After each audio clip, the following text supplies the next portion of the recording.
Hindi na ba magbabago talaga ang desisyon mo? I'm sorry, Ella. It's not about you. It's about me. I need more time. Ella, makakayanan mo din yan. Pinagdaanan ko na din yan. Sinabihan din akong it's not about ni Chuchu. Pwede na! Ay, nako! Dito lang pala kita makikita. At ikaw ba? Ay, nako! Anong sabi natin sa isa't isa? Kanina, ha? Father, nauna po. Kanina pa po kung dito naghihintay sa inyo. Ah, ganun ba? Kala ko sabay tayong pupunta. Nauna ka pa pala. Tapos, Ella! Hindi ka ba hinahanap ng boss mo sa Baclaran Church? Mapagsabihan ka. Ella!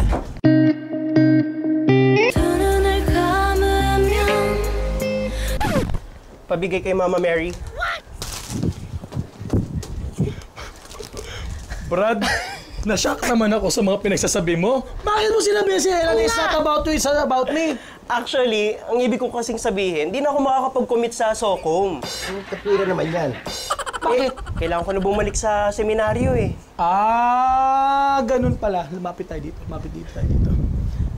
Alam niyo, sa buhay ng isang nais magpari, minsan kailangan nating gumawa ng mga matitinding desisyon. Pero, dito sa episode natin ng Kape at Kampay, makikilala natin ang seminarista na si Brother Paolo, ng Diocese of Parañaque. at pag-usapan natin ang buhay seminaryo dito sa Kape at Kampay!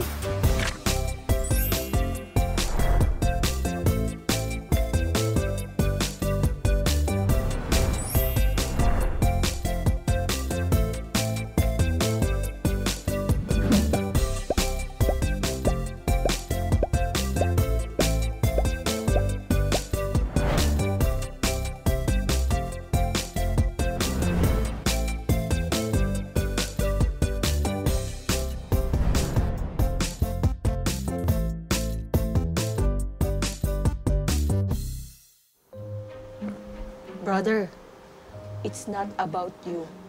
It's about me. Bakit? Alis ka rin sa SOCOM? Hindi. Ito, bibigyan ko kayong kape. Kala ko nung napapatingin ako sa mga dialogan ninyo. Kasi grabe yung mga dialogan kanina. Kala ko ano na nangyayari sa kanila. Kala ko rin. Nagulat din ako. Nananahimik si Ate Ella, bigla siya naging guest. Mga kape-mates, sa araw na ito, tayo ay happy sapagkat meron tayong kaibigan na nagbabalik sa tindahan ni Chubby. Nakita natin siya, Chubby, noong tribute natin kay Father Jeff. At siya ay walang iba kundi si Brother Ed Paulo Dungo ng San Carlos Seminary. Yan. Hello po.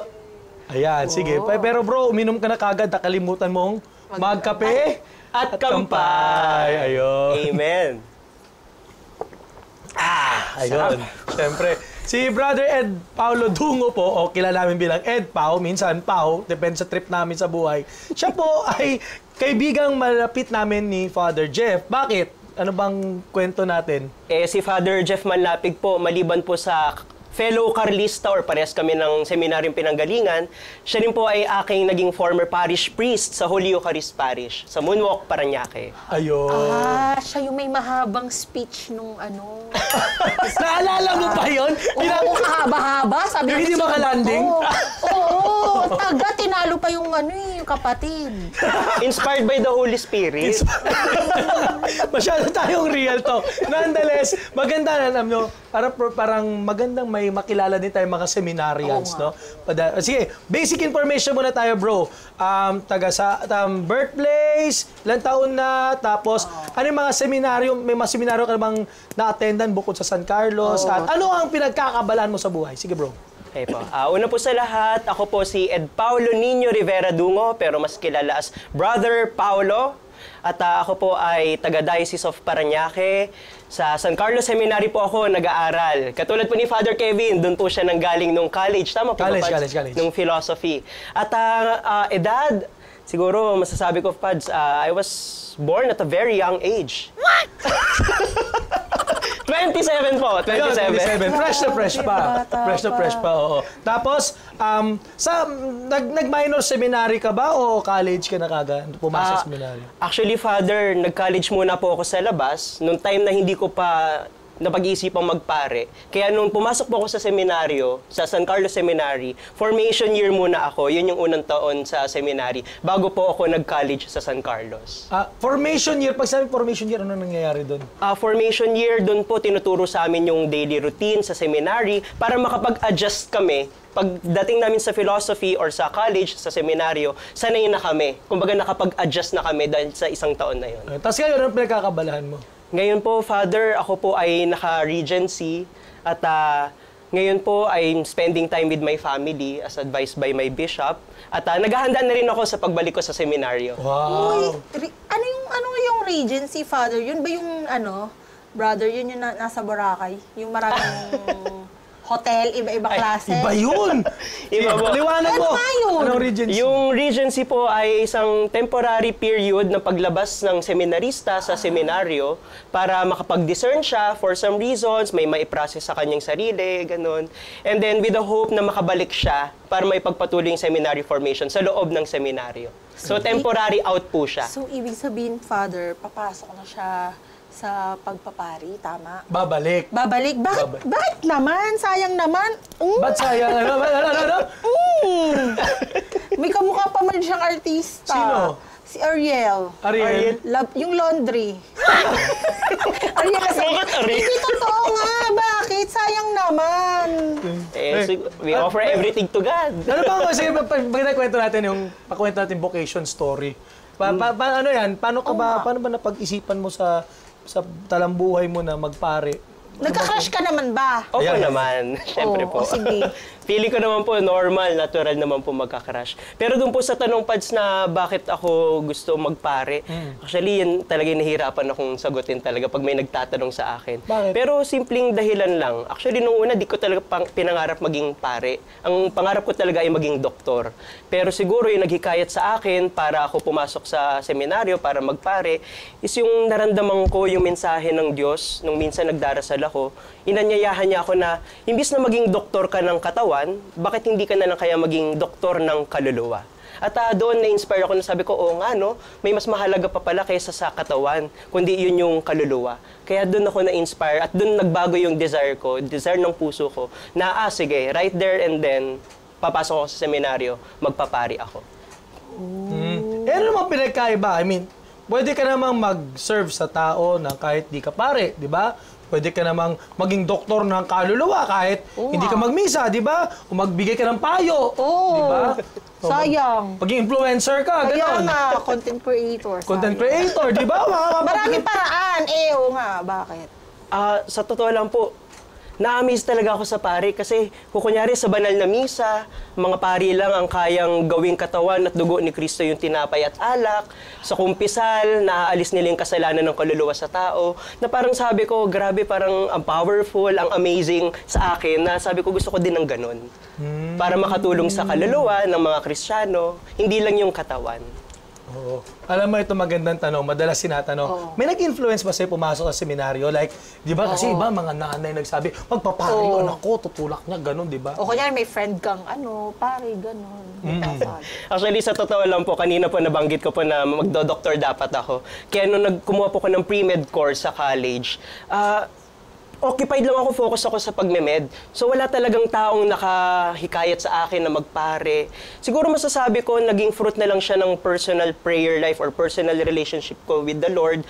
Pero ang nakatulong po sa akin, masasabi ko, sa naka-impluwensya sa desisyon ko na magpare, yung librong nabasa ko, nagawa ng isang katolikong paring exorcist, si Father Josie Siquia. Anong libro yan? Yung Exorcism, Encounters with the Paranormal and the Occult.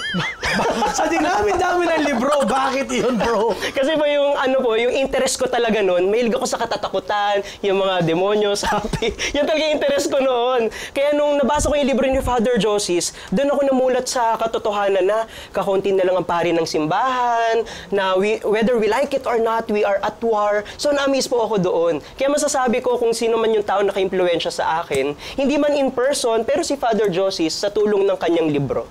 Talaga. Teka, anong reaksyon naman ng pamilya mo nung pumasok ka sa seminaryo? Siyempre po, nung una, nagulat po sila kasi di nila inasahan kasi alam nila gusto kong mag-doktor, tapos nagbago yung decision ko.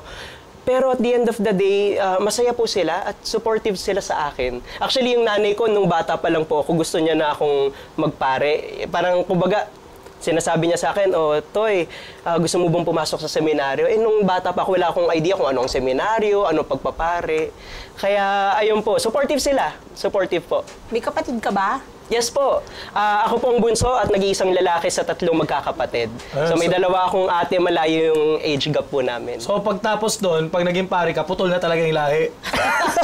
Kaya nga, sinira Sinira yung lahi? Ano? Sinira yung lahi? Hindi niya sinira, sayang lang. Ay, hindi po sayang. Kasi, Father, bibiroyin niyo po, di ba po, kayo pare. Pag naging pare ako, di man ako magkakaroon ng biological children, pero magkakaroon naman ako ng spiritual children. God willing. Yan tayo.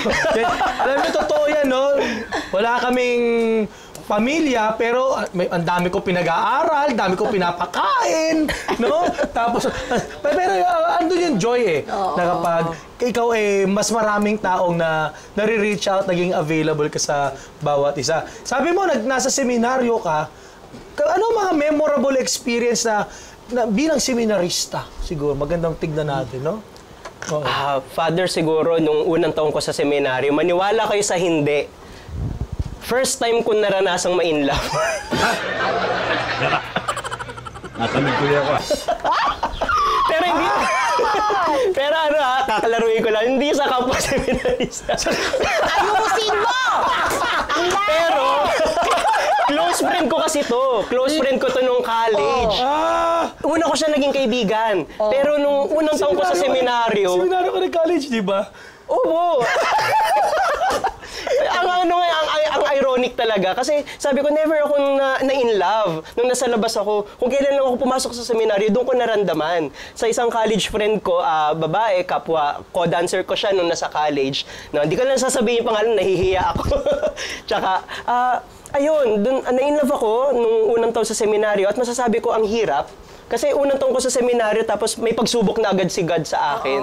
Yung bang parang, Lord, ano ba to? Tinawag mo ako sa pagpapari tapos grabe naman tong hirap na to. Dumating ako sa point talagang distracted ako sa prayer life. Hindi ako makatulog agad. Tapos kahit sa studies, lagi siyang iniisip ko dahil nga na-in love ako. Okay. So dinasal ko na lang, sabi ko, Lord, sana po magka-boyfriend na siya para hindi ko na siya i-entertain.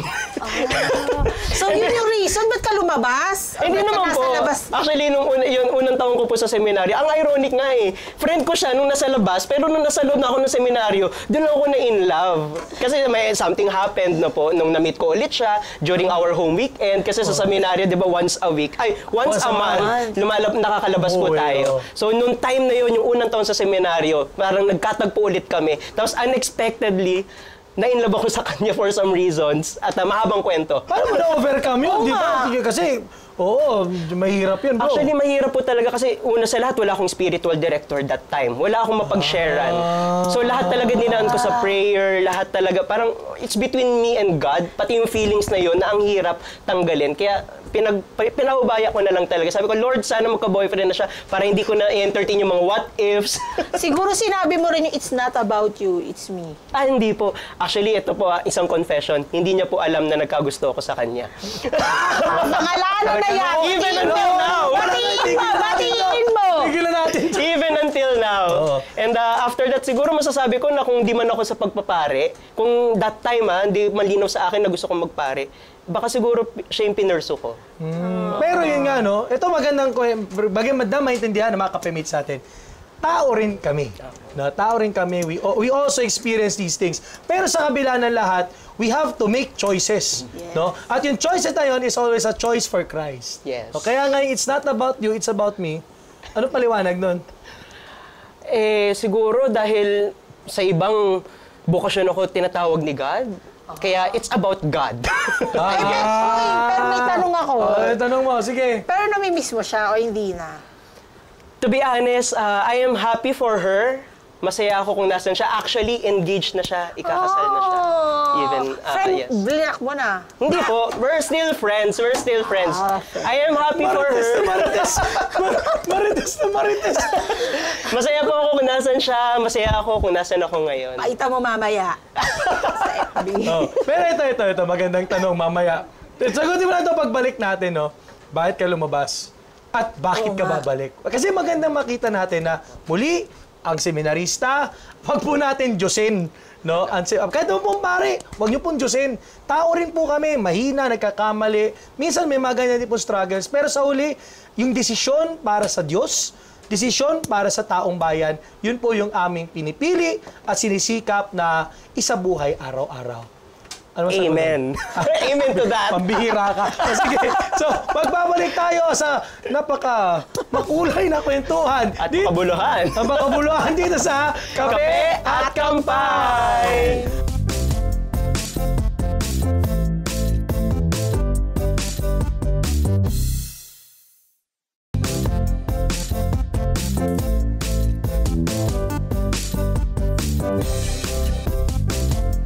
Uy, brother, ito ba siya? Tingnan mo. Ito ba? Sino? Ito ba? Ayan. Ay. Oy! Manawagan lang kus mga chismosa diha! Ito naman tahimik. Magsalita ka, huy! Parang Tinatanong pamilya sa akin ka. yung parang nakita ko yun sa kung saan. O, di ba? Siya daw to. Bro? Ito naman, kulang sa information. Bitin na ako eh. Alam mo naman, chikadora tayo eh. Masyado kasing marites. Pati naman yung buhay ng may buhay, inano mo pa. Father, share niya. Eh di, share niya rin sa atin. Share. Alam mo, tayo. minsan sa buhay namin, mga pare, magpapare, minsan kailangan namin mag-move on. Mag-move forward. Ay, nako. O, kasi dapat, sabi nga, single-hearted. Ang puso namin para lang kay Lord. Diba, bro? Amen to that. Ayan. IPPM ko papupuntayin ko dito. Ang dami mong alam. Ang bihira ka. Delikado. Delikado. Para may NBI tayo, no? So nagsisikaban na padaan ka rito sa tindahan ko? Actually, di ba ikaw ang nag-imbita sa kanyang bumalik? Saan? yung episode. dati yun, crush ko pa siya. Nagkaroon siya ng crush ng iba. Masyado pong mga totohanan ang mga turn of events. Anyway, sige, balik tayo, no? Nakwento ni Brother Paulo kanina yung kanyang vocation story, pati na rin ano yung sinasabing regency.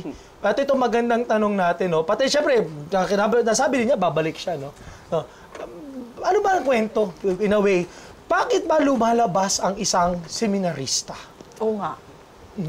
Actually, yung Regency po, Pads, pwede kasi siyang voluntary. Pwede pong kami yung mag-request, magsabi sa mga formators namin na eto, na-feel namin yung need, ganyan, for some reasons. Or pwede rin naman pong ibigay ng mga seminary formators, yung Regency. So, special talaga, case-to-case basis po talaga. Hindi po siya part talaga ng regular flow ng seminary formation. Pero sa case ko po kasi, Father, ako masasabi ko lang, for straight 8 years po akong nasa seminary. 8 straight years? Yes, from formation year, 4 years ng philosophy sa college, and then nakapag 3 years po sa theology, pero yung pang 3rd year po doon, yun po yung pastoral year. At after that, during that pastoral year, doon po nagkaroon ng defining turn at doon po nabuo yung decision, yung longing ko na mag-take ng regency. Siguro masasabi ko, Pads, yung part ng pastoral year na yon, yung tinatawag na 30-day retreat. Oo. Yung, di ba po sa mga Jesuits, yung 30 days na spiritual exercises ni St. Ignatius. Nung dumaan po ako doon po nabuo yung decision ko na mag-regency.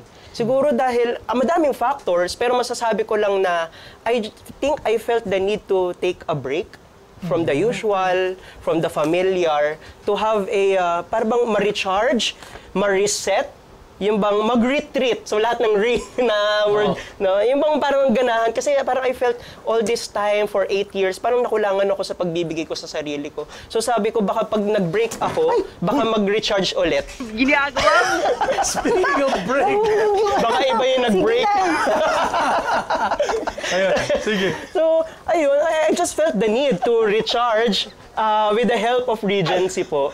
And then, aside from that, sabi ko, hindi naman ako nagmamadali sa pagpapare So sabi ko, I'll take time at my own pacing, at God's pacing. So and then I took it as a chance, an opportunity, kasi may nagsabi sa akin formator na naka-regency rin. Sabi niya, alam mo bro, sa Regency, may mga matutunan ka dyan na mga bagay na hindi mo matutunan sa seminaryo. So parang ako na-curious, na-intrigue, parang na-excite ako. Kasi parang at that time, I was longing for something new. I was longing for something, basta parang gusto ko ng bago lang. Just for me to be enlivened ba. Para ganahan ulit ako nang sa gayon, pag binigay ko ulit yung yes ko, with yung new zeal katulad ng pagpasok ko ng unang taon sa seminaryo. I just felt that I needed that time, that much needed break nung time na yun. Ang dami mo sinagot essay writing contest mo. Sabi sa inyo mahaba yung mga niya. Pero bago ang lahat, sabi niya, teka lang. Ano sabi niya? Hindi, teka, dami kasing question ako sinusulat. Ito muna, ano yung pinagkaabalahan mo habang nasa Regency ka? So may mga pwede ba at bawal gawin yun habang nandun ka sa... Yung unang taon ko po sa Regency, ako po ay nagturo sa isang Catholic school. Sabihin mo na. Shoutout natin. Shoutout po sa St. Paul College of Parañaque. Lalo na kay Sister Bernadette. And Sister Elsie. Yan po, ng SPC Sisters. Pati mga estudyante niya na nagsiserve sa aking parish, si Margo at si Mika. Ayan, hi sa inyo. Yan, sige, continue. Shout out po. So, nagturo po ako sa St. Paul College of Parañaque bilang CLVE or Christian Living and Values Education Teacher or Religion Class.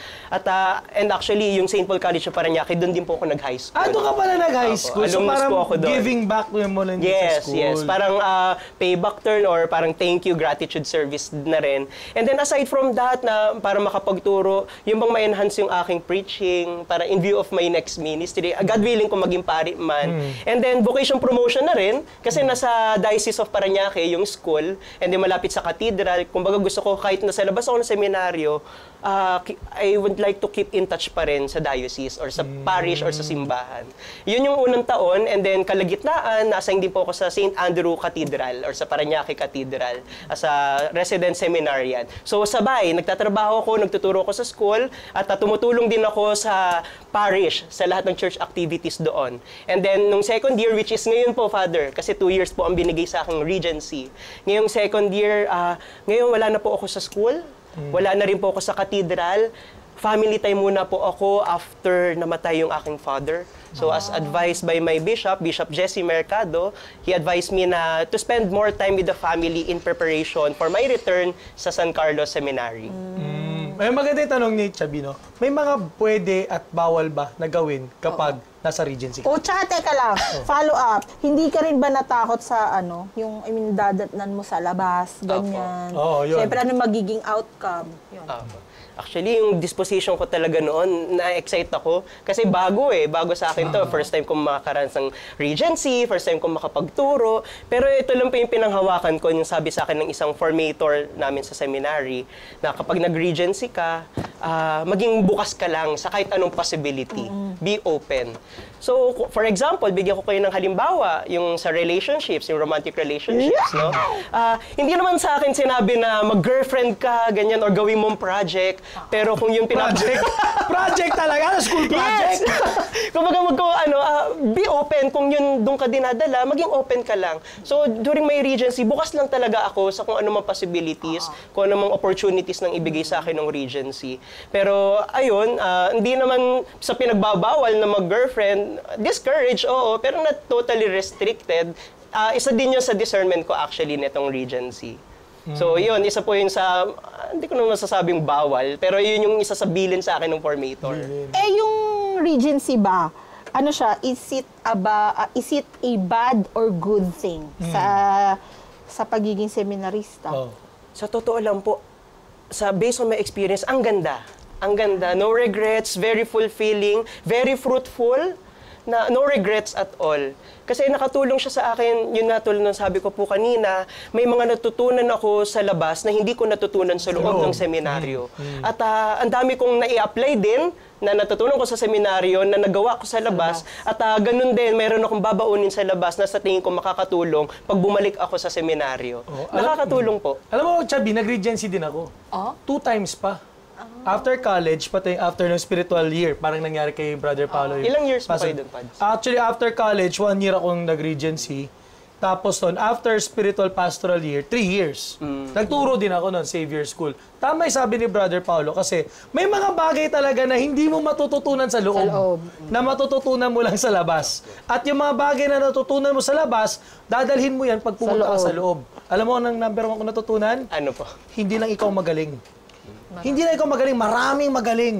Kasi sa seminaryo, ikaw yung top nandun, di ba? Akala mo, alam mo na lahat, ikaw yung magaling. Pagdating mo sa labas, mas malaking mundo pala, no? Kaya tinuro ng yung humility, yung palagi na always approach learning new things, and for sure, yun din yung mga bagay na nakita mo, no? Opo. Pero, sige, turo muna. Paano yun? Kunyari, lahat ba ng seminarista may regency?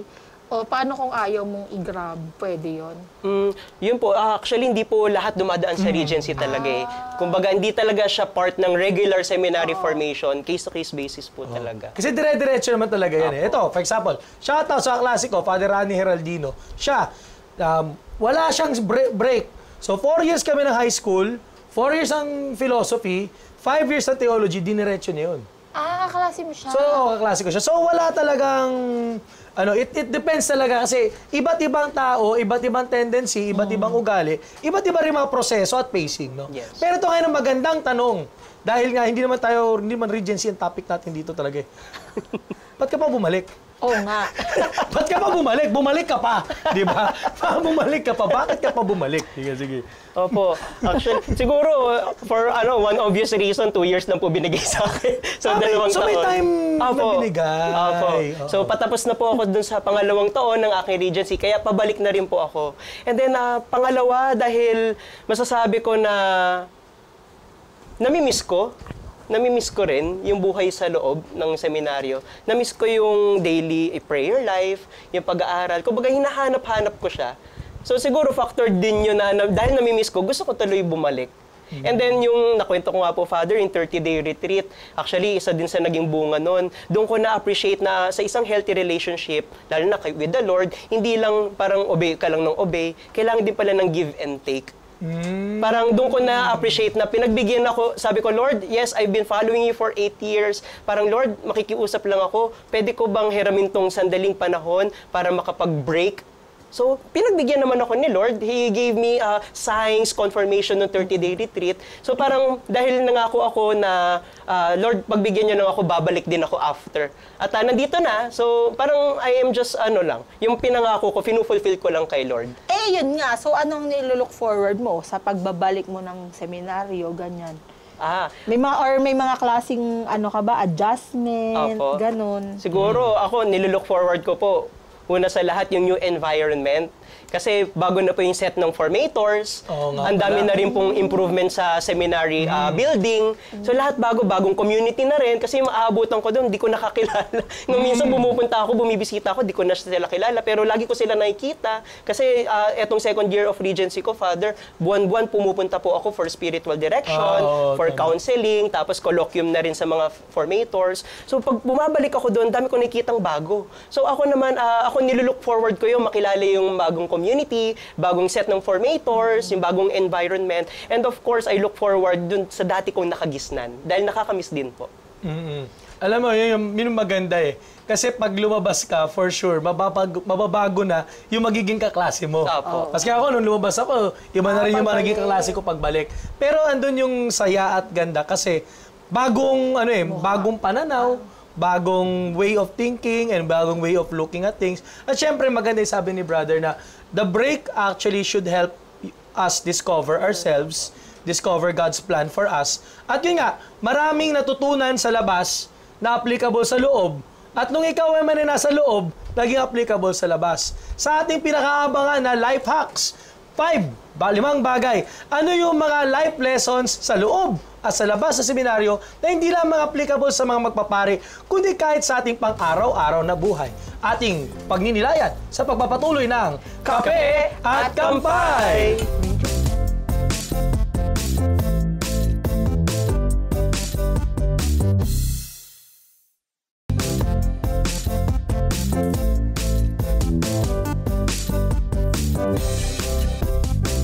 Hi guys! Hello!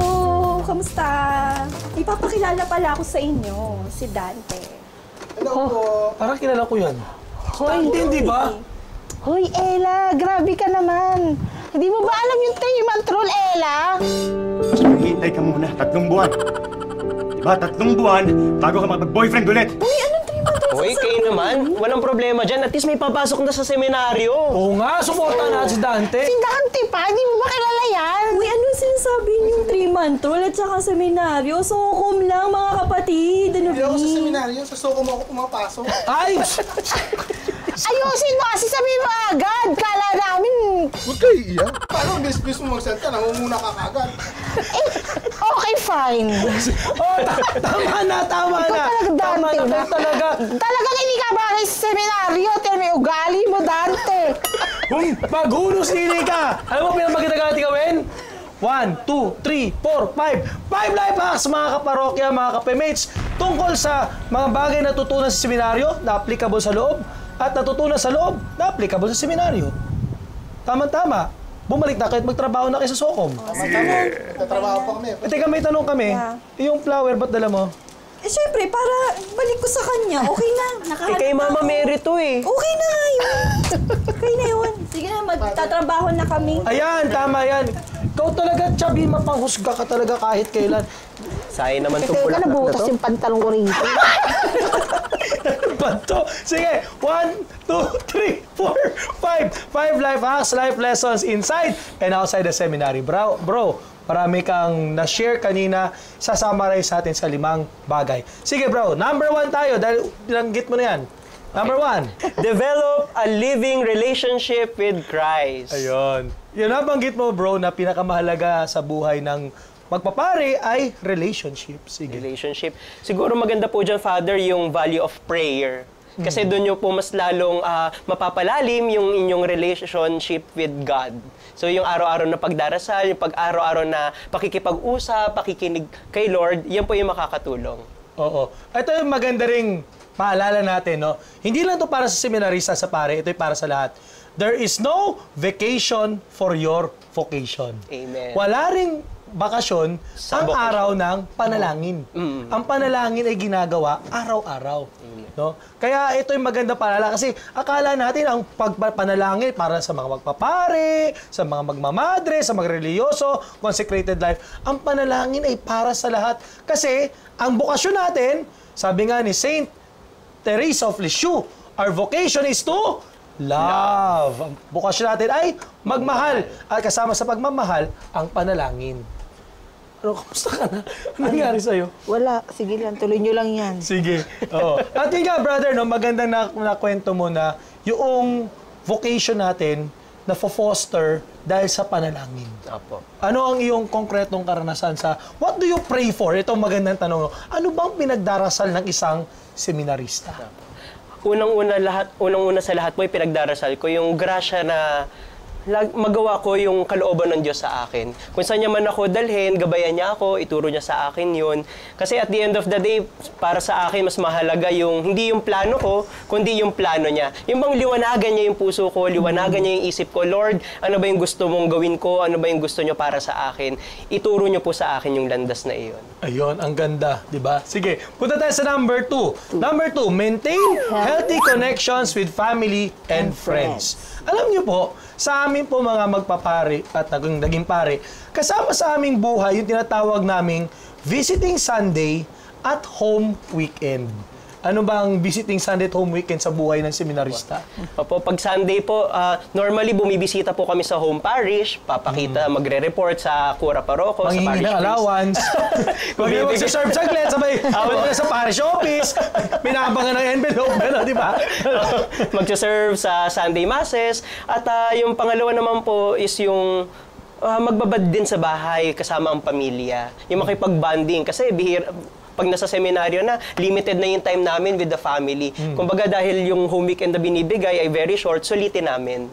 Alam mo, may na-discover ako kasi naging spiritual direction ako bilang spiritual companion sa minor seminary. Ngayon na hindi nalaman ko, nung nasa seminaryo ko, once a month lang kaming umuwi. Ngayon, once a month na lang sila, isang weekend na lang sila, nag-iisa sa seminaryo.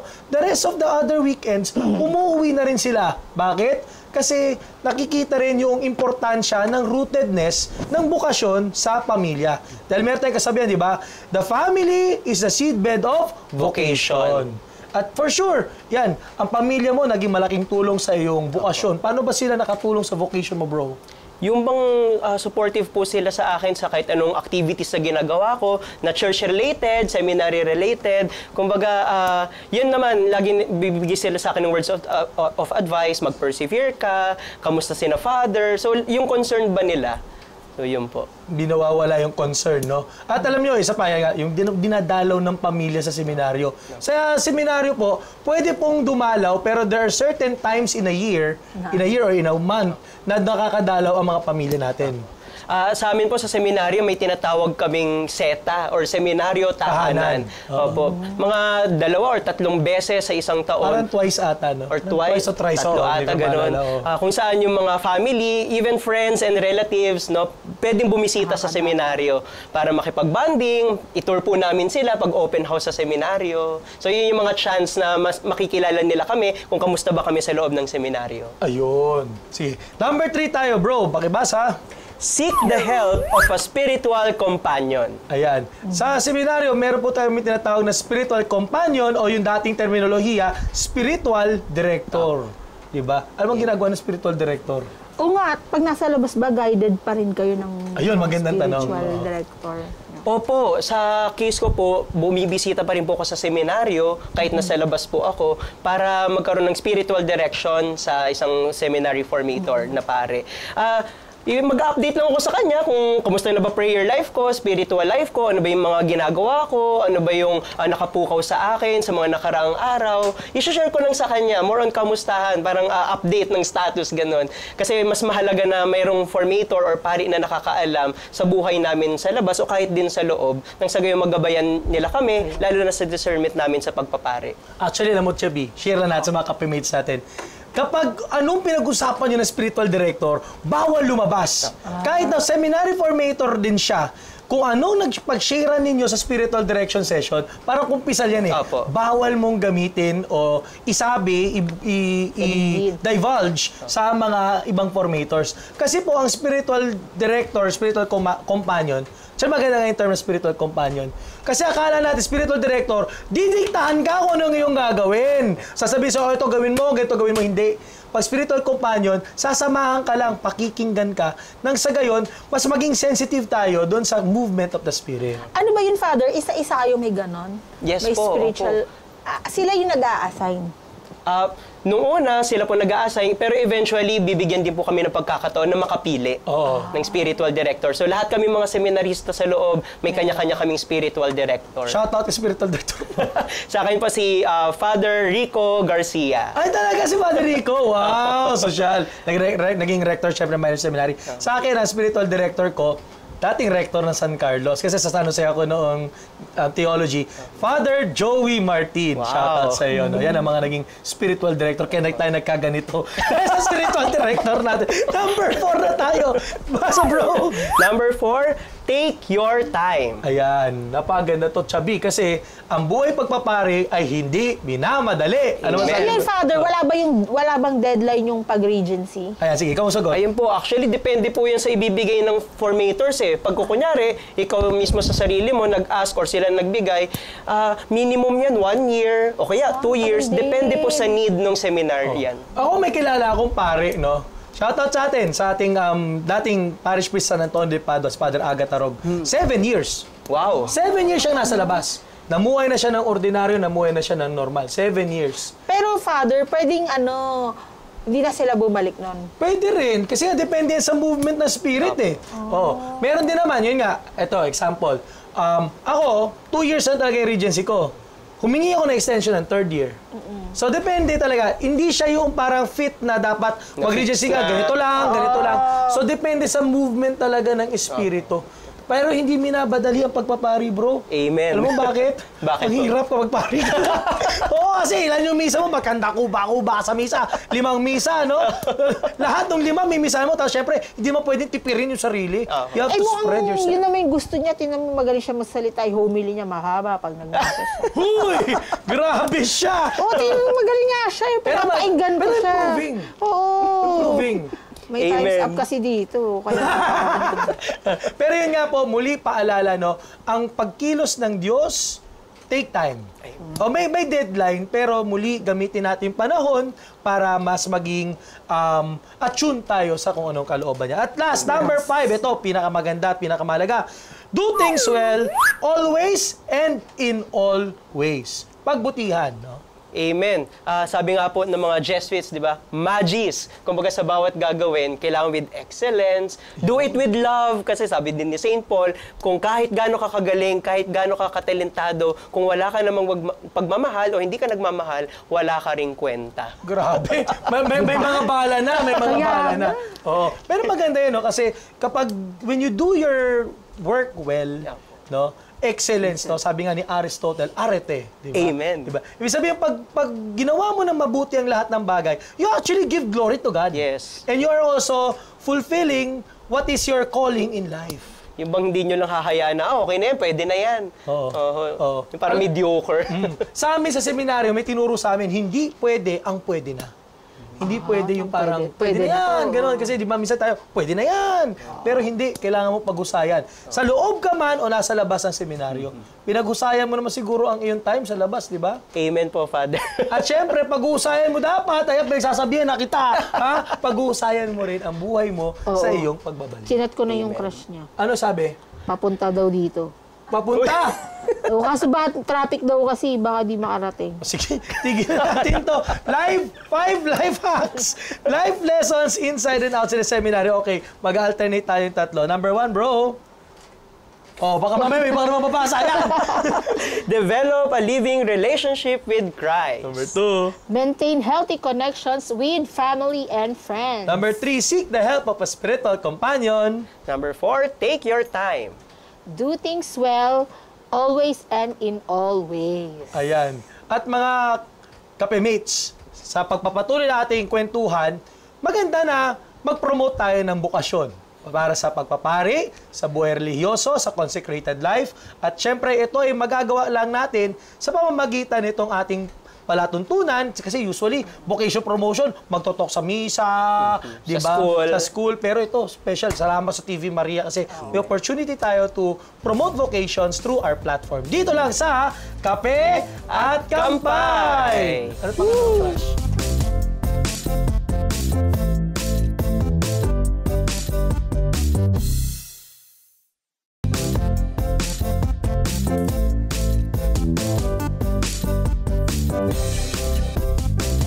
Bro, dahil babalik ka na sa seminaryo, may bibigay ako sa'yo. Ano po to, Father? Susutin ko po. Hindi! Bawal ka masutin yan! Magandang tignan natin kung ano yung mga sinusuot, no? Ito, number 1, ito stola, no? Itong stola, ito yung sinusuot ng pari kapag mayroong liturgical celebration. Alam mo ba bakit? Dalawang klase ito eh. Isa yung para sa deacon, yung pahaba. Tapos isa yung sa dalawang side. Kaya to dalawang side kasi ang kwento nila, para daw ito yung tupa na nawala, yung lost sheep, nilalagay dito sa balikat. Kaya yan, kapag sinuot to, no, kiss mo dapat yan. Halikan mo. Ito lang ang hahalikan mo, pati yung breviary. Amen. Oo. Tapos, pati nanay mo, syempre, di ba? Of course. Siya ka may susuot na gano'n. Yan. Pero syempre, kapag may misa, kailangan meron ka ring Ito po. alb. Or ito, in our case sa Philippines, chasuble alb. Pinayagan tayo ng Vatican na magsuot ng chasuble alb kasi nga mainit sa atin. Ito yung sinusuot ng pari para ngayon kapag siya ay mag-conduct ng liturgical celebration or maganda nga kapag nagbe-blessing, nagsusuot ng alb or chasuble alb. Alb means white at chasuble ito yung panlabas. Kaya bro, hawakan mo.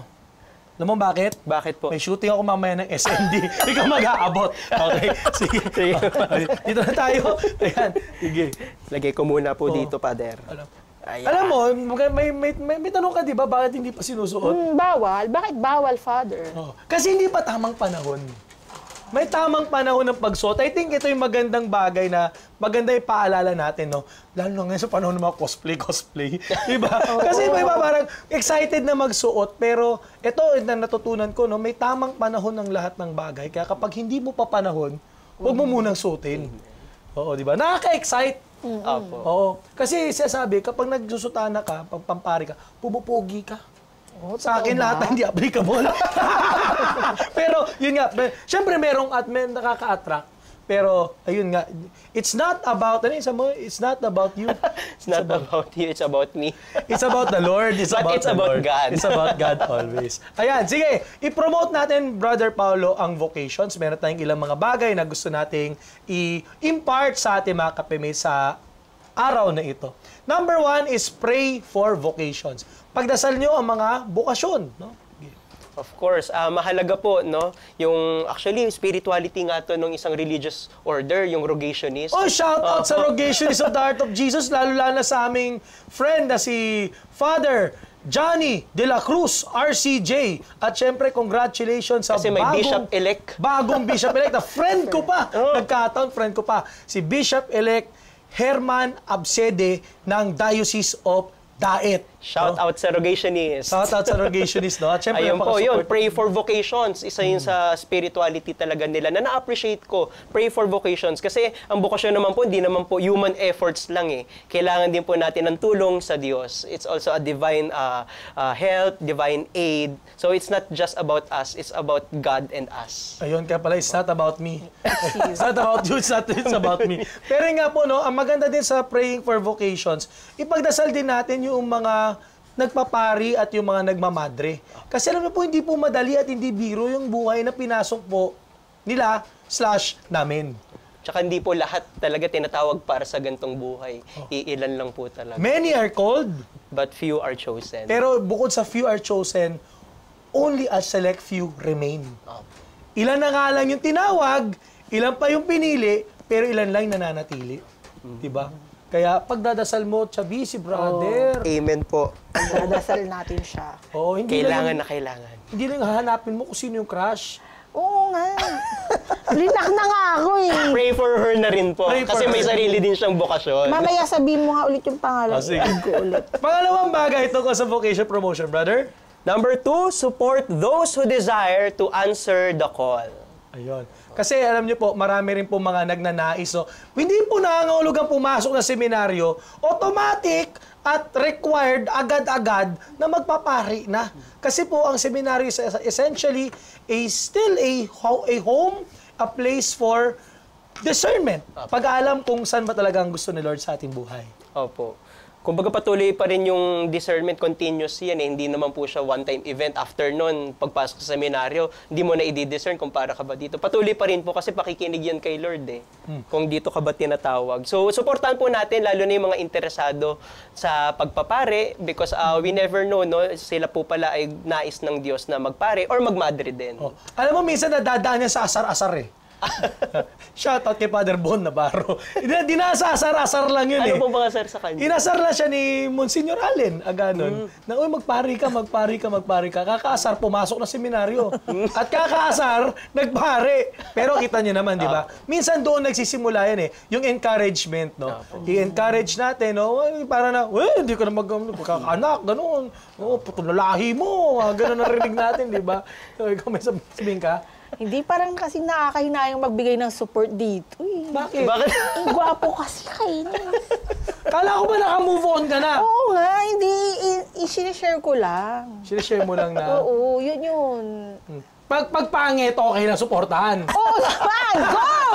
100% nauna! Di ba may kasabihan nga na hindi lahat ng gwapo o pogi artista, yung iba seminarista. Oh! So we give the best everything for God talaga. Pati yung magandang alalahanin natin, no? Hindi po porke nagpare, hindi ka mahal-mahal, hindi makahanap ng jowa, ganun. Actually, we give the best to the Lord. Amen. Oo, always Amen give the to best that. to the Lord. Oo nga. Yung akin, ewan ko lang. Anyway, tuloy tayo. Number 3, pray for priests and consecrated persons. All the more na kailangan po namin ng inyong panalangin. Kami po mga pari, magpapari, at mga religyoso, brothers and sisters. Apo. Di ba sabi nga po nila, pag mga madre, pare, or mga taong simbahan, mas malakas daw yung tukso sa kanila. Kaya mas nangangailangan sila ng panalangin talaga. Kumbaga parang hindi sila mahulog sa tukso. They really need our prayers po. Pray for priests, pray for the religious. Totoo yung Chabi. Minsan pa nga yung ganitong uri na pamumuhay. Dahil nga siguro we pursue the greater things or the higher things in life, all the more na mas kailangan namin panalangin. Kasi lalabas at lalabas, gagawa at gagawa ng paraan minsan yung masamang espiritu na i-discourage kami, panghinaan kami ng kalooban, iligaw yung aming pagtingin, etc. Sige. Pagpe-pray mo si brother. Oo, sige. Amen. Sama ko na siya dito sa prayer intention ko. Prayer intention, hindi yung listahan ng utang. Prayer intention. Sigurado na si brother. Sige. Okay, number 4 tayo, bro. Number 4, be friends with them. Ayun. Oh, be friends. Ano ba FB mo? Add kita. Ayun! Pero yung no, maganda nung nagiging kaibigan. Meron tayong mga kaibigan na mga pari, magpapari, brother, sister. Ikaw may kaibigan ka bang mga pari, magpapari? Oo, meron. Sino? Kayo, ikaw. Ay, ito bagong friend. Taga-san ka ba, brother? Taga Paranaque po. Malapit ka ba doon sa Starbucks na may makapagal? Father, Nadadaanan. idali, anong i-friend kita? Add ko siya mamaya. Ayun. Pero yung pag-friend, hindi nila yung friend sa Facebook. Pero Pero, masarap magkaroon ng friend na parish. ay, bakit? Aside sa pwede kang mag-kumpisal, parang pag naano ka, napanghihinaan ka ng loob, edi, okay, may problema ka sa, Father, May pahingi mahingi naman ng ng advice. Ayun, oo. Ikaw. Tsaka hindi lang, nai-invite mo rin para sa mga, kunyari, Father, may ikaasal akong kamag-anak. Parang, May bibinyagan akong pamangkin. parang narinig ko na yun, parang nangyari na yun. Ginawa mo na yun sa akin, Chapia. May namatay kaming kapitbahay, walang magmimisang pare. Ikaw pwede ka ba? Ganon. Pero ako na-appreciate ko, no, kasi si Chubby, friend ko kahit wala sa tindahan, no? At nakakatuwa kasi yung mga friends niya, naging friends ko rin dahil naimbitahan akong magkasal. Oo. O, pati binyag, di ba? Pati binyag, di ba? Tsaka nakatulong din po, Father, na pag marami kang kaibigan na pare or mga religious, maraming nagdarasal para sa'yo. Kasi yun naman talaga pinagkakabalahan nila eh. They pray more than the lay. Kasi ang mga lay, karamihan, nag-work. Mas maraming time yung mga religious at pare na mag-pray. So, pag may madami kang kaibigan, madami kang prayer warriors. Kaya, Pwede nga. Talaga? Dami-dami oras mag-pray? Dami-dami oras mag-meeting? Hindi, pero totoo yun. Kailangan mas marami po talagang oras. It is expected for us to pray for you, no? Yes. Na ipagdasal namin kayo. Panghuli, number 5, consider the priesthood and the consecrated life. Maybe God has considered you. Kaya i-promote mo ang mga seminaries natin, bro. Yes po. Sa amin po, sa Diocese of Parañaque, meron po kami mga kinikilalang seminary, lalo na yung San Carlos Seminary, kung saan po ako galing. San Jose Seminary, sa loob ng Ateneo. Kung saan ako nanggaling. Amen. At UST Central Seminary, no, sa mga Tomasians, no po. Meron din po ang seminaryo ng Don Bosco sa mga Salesians. Ayun, oo. Nasa likod parokya ko lang. Nasa Better Living. At para po sa mga late vocations, yung Holy Apostle Senior Seminary. Ayun. And then sa mga minor din po, Father, Ayun. sa mga high school, baka may mga interesado po, pwede po kayo pumasok sa Our Lady of Guadalupe Minor Seminary. Laking Guadalupe, may May pagmamalaki. pagmamalaki. Pero ngayon, bago na ro. Laking Guadalupe for the Lord. Anyway. Pero yun po, no? Actually, sa Our Lady of Guadalupe Minor Seminary, ito ay para sa mga grade 7, kung di nagkakamali, o to grade 12 po. Grade 8 to grade 10, tapos grade 11, grade 12, senior high school, doon na rin sa loob ng seminary. Promote din natin yung mga kamadrehan natin, no? discover the different religious congregation. For every religious congregation, there's a specific mission and a specific charism. So, iba't iba po yan. Hindi po nangangahulugang madre, ito lang ang gagawin. Depende po yan sa charism o sa gift ng kanilang kongregasyon. And we invite you to discover ito pong mga iba't ibang religious congregations. Pero, i-promote mo na yung sa school mo. Sa school, San Carlos Seminary, Hindi! of course. Sa madre nga! Sa mga madre! San Carlos!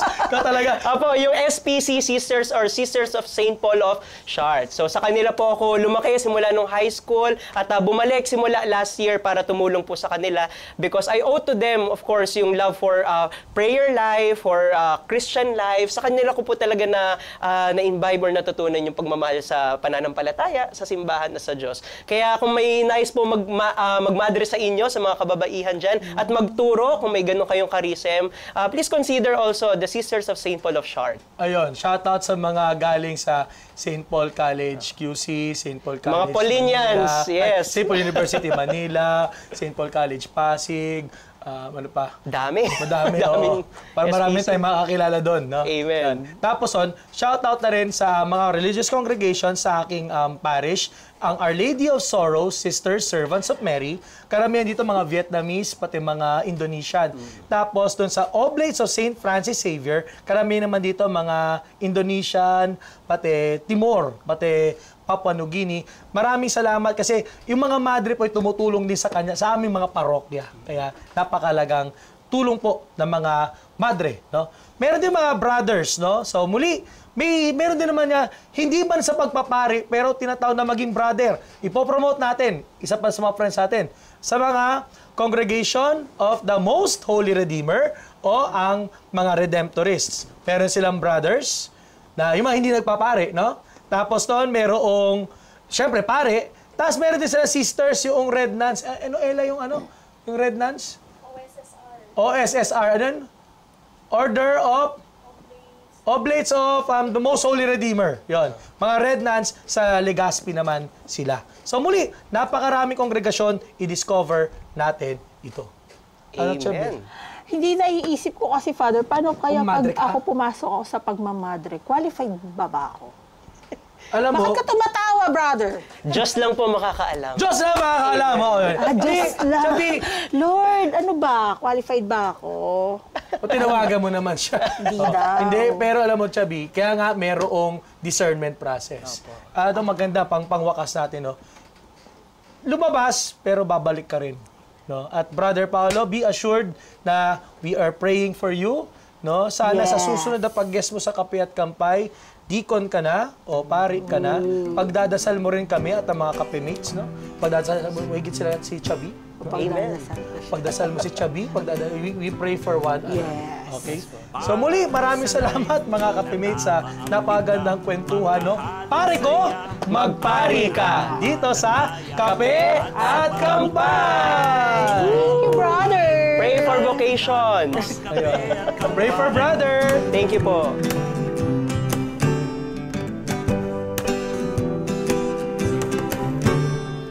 Para sa life na tama ang timpla, magkahalong saya at pananampalataya. At sa bawat kwento ng buhay, tayo na't magkape at kampay. Tayo na't magkape at kampay.